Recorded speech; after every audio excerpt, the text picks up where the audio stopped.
You should be ashamed of yourself. You've left me absolutely no choice. I'm gonna have to come in, clean up your mess, and finally be the person to appreciate Mike Tauchman. Only 11 hitters have at least 300 plate appearances and at least a 350 on base percentage across each of the last 3 seasons. I will read their names to you now. Aaron Judge, Bryce Harper, Freddie Freeman, Rafael Devers, William Contreras, Ketel Marte, Shohei Ohtani, Corey Seager, Juan Soto, Kyle Tucker. These are some of the top hitters in baseball. In fact, as someone who makes an annual MLB Top 50 Players list, they were all on my most recent iteration. But you may have noticed I said 11 hitters have been getting on base consistently at a 35% or more clip, but I only named 10, and that's because the 11th and final hitter is indeed Mike Tauchman. Search your feelings, you know it to be true. This guy has very quietly gotten on base with a level of consistency that is usually reserved for the elite hitters in the game. Oh my gosh, what about the economy? Oh my gosh, what about international relations? Snap out of it. Let's talk about the real issues here. Mike Tauchman is getting on base at a very solid clip. He's 35 years old. He doesn't play particularly noteworthy defense, doesn't hit a ton of homers, doesn't steal a lot of bases, but gosh darn it, the man gets on base. Moneyball! To get on base like that, you might think to yourself, he needs to walk a lot. And indeed he does. Among hitters with at least 1,000 plate appearances across the last 3 seasons, his 13% walk rate ranks 11th. So he is selective, but he doesn't allow that selectivity to drift into passivity. And here's what I mean by that. When it comes to controlling the strike zone as a hitter, there are 2 areas in and around the zone I want to focus on. The first one is the heart of the zone, labeled in purple. These are pitches that are essentially right down the middle. You should almost always swing at them. And then in the yellow, we have the chase zone. These are pitches that are not right around the strike zone's edges. They are further out than that. If you swing at these, you're going to be chasing. It's almost always a bad outcome. You want to take the chase and swing at the heart. Because if you're an aggressive hitter, like Colorado's Ezequiel Tovar, you're going to have absolutely no problem swinging at those pitches in the heart of the zone. That is your bread and butter. You are aggressive. You're all over those hittable pitches. That is a good thing. But because you have that aggression, those pitches in the chase zone, well, as the name implies, you're going to chase them. That's going to have a negative effect. But then again, if you're a more patient, or dare I say passive hitter, like Minnesota's Edouard Julien, he's French-Canadian. It's the most powerful type of Canadian. You're taking those chase pitches all day, you're walking, you're feeling good, but when it comes to those hittable pitches in the heart of the zone, sometimes you look like a real chotch.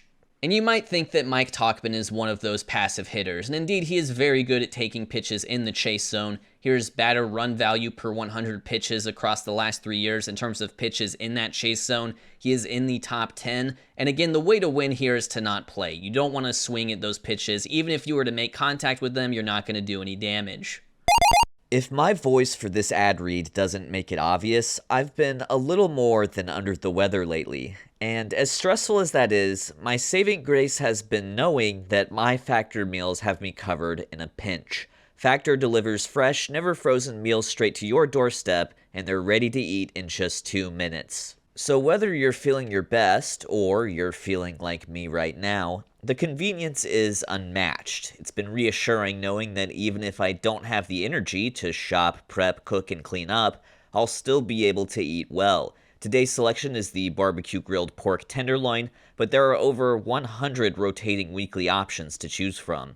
So head to Factor75.com or click the link below and use code FoolishBaileyFB50 to get 50% off your first Factor box plus free breakfast for 1 year. Again, that's code FoolishBaileyFB50 at Factor75.com for 50% off your first box plus free breakfast for 1 year.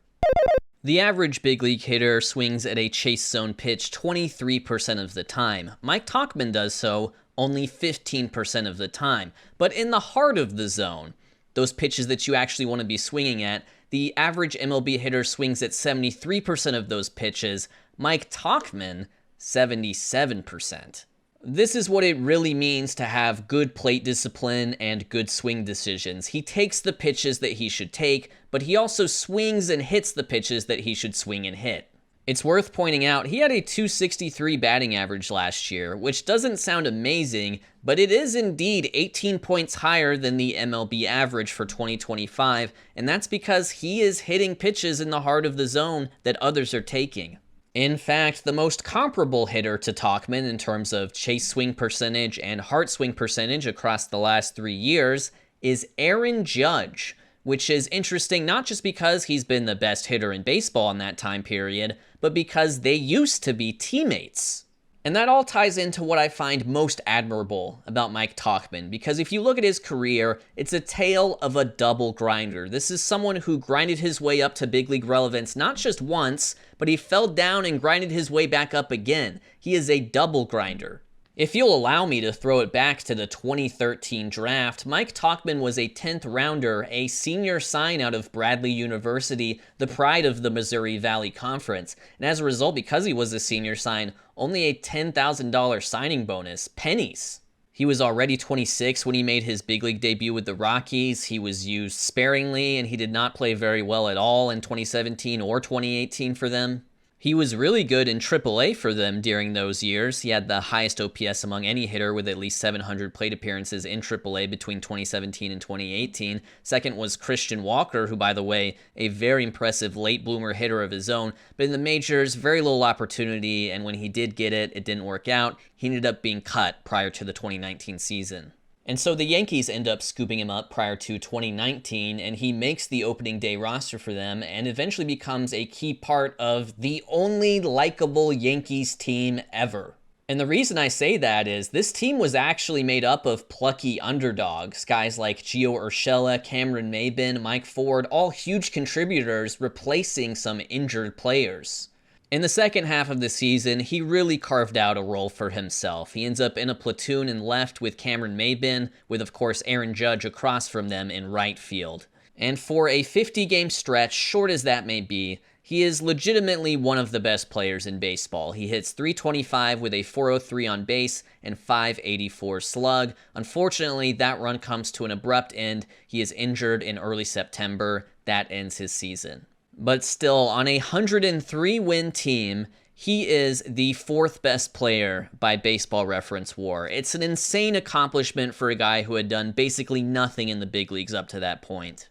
Now, unfortunately, as quickly as he rose to relevance, he quickly fell back down to irrelevance. 2020 and 2021 were years where he failed to follow up his success.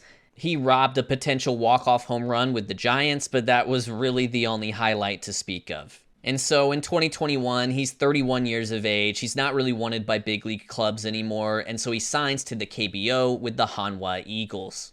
His year in the KBO is solid. He's the lone all-star for by far the worst team in the league that year. On this OPS leaderboard, you can see he's 30th, so not too shabby. Yet at the same time, we see some names like Zach Rex, names like Anthony Alford, names like Socrates Brito. These are guys who have also sniffed the big leagues. They're younger than Mike Tauchman, and yet they haven't been back to MLB, haven't been back to affiliated ball.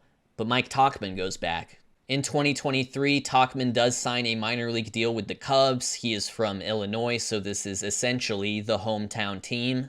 And even though he's only a minor league signing, even though he's not guaranteed a major league contract, even though he's not guaranteed a roster spot, by June, he is regularly not just in the lineup, but leading off for the big league club.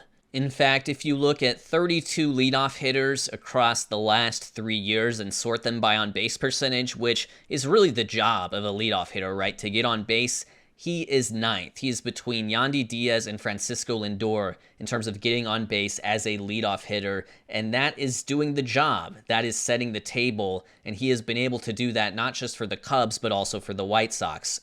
And this has flown under the radar, I think, for a couple of reasons. The first one is injuries. In 2025 in particular, with the White Sox, he had 3 separate IL stints. But he also has contributed majorly to teams that didn't end up making the playoffs and didn't end up trading him to a playoff contender at the deadline, which, if that were to happen, would have raised his relevance.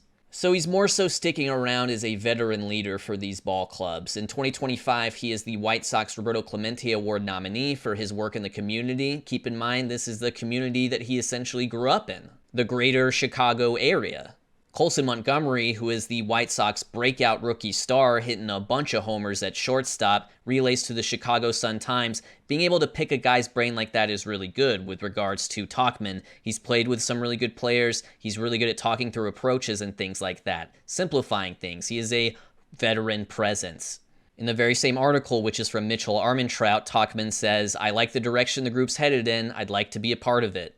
But unfortunately, last November, he was indeed non-tendered by the White Sox. I can kind of understand it. He's 35 years old. I'm a guy who recently made a video about how hitters 35 and older just aren't very good anymore, but it's a bummer for sure. So he is still a free agent as of posting this video, and I wish him all the best because I appreciate what he's done, I appreciate his unflashy production, and I appreciate getting on base. Getting on base is so sick. Not making outs is so cool. If you get on base, no matter how you do it, you're cool.